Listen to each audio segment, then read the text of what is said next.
Is any of this getting your creative juices flowing? I'm a huge fan of all the work you've done. When it comes to your career, you did dabble in a bit of horror. Like you did comedy with This Is the End and a bit of gore, but you also did random acts of violence. So what is it about horror that you have enjoyed? It's simple, I think. For me, it's when I was a kid, the 2 days I was by far the most psyched about Christmas and Halloween.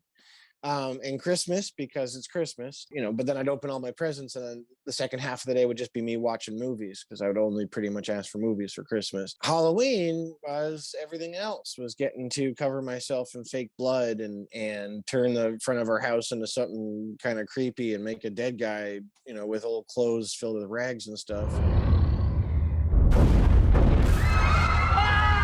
Curating the ambiance and trying to scare kids, and horror movies are kind of the like grown up sort of extension of that. It comes from the same impulse. Horror is a genre that kind of, if done correctly, it sort of bypasses your intellect and goes straight to your heart, and in that respect, like, I think it's very, very direct, and that is like very much in keeping with the kind of music I like as well. And this is not to say it can't feed your intellect. I just like it is heart first, intellect second, I think. Now, really nerdy answer. I like scaring people. That's the best answer. There you go. Not nerdy at all. Now, everyone might think you're strange, but you are the sweetest boy I know. Tell us about Son of a Critch. Yeah, so Son of a Critch is this darling sort of family comedy set in St. John's, Newfoundland in the mid 80s.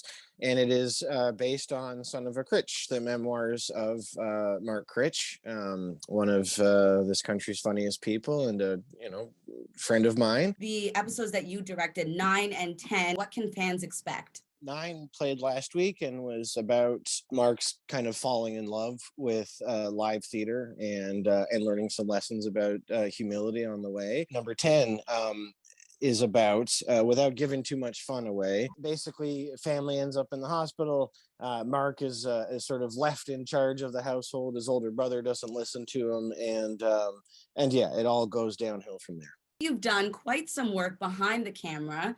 What is it about working as a director that you enjoyed? I think number one, I care far more about other people's performances than I do about my own. To use a sort of hockey analogy, like I like being a coach. I like getting something from somebody and working with them to kind of figure out how they can be the sort of, if not the best version of themselves or something hokey like that, but at least working with an actor and trying to figure out what the moment needs of them is just like a really special thing. It is of paramount importance for me to get to keep directing. I directed this horror movie called Random Acts of Violence that came out a few years ago, and I'll just say there is a script for a prequel that I want very desperately to make into a movie. This summer I'll be doing a TV series and a movie, both of which are going to be pretty crazy, I think, when people find out what they are.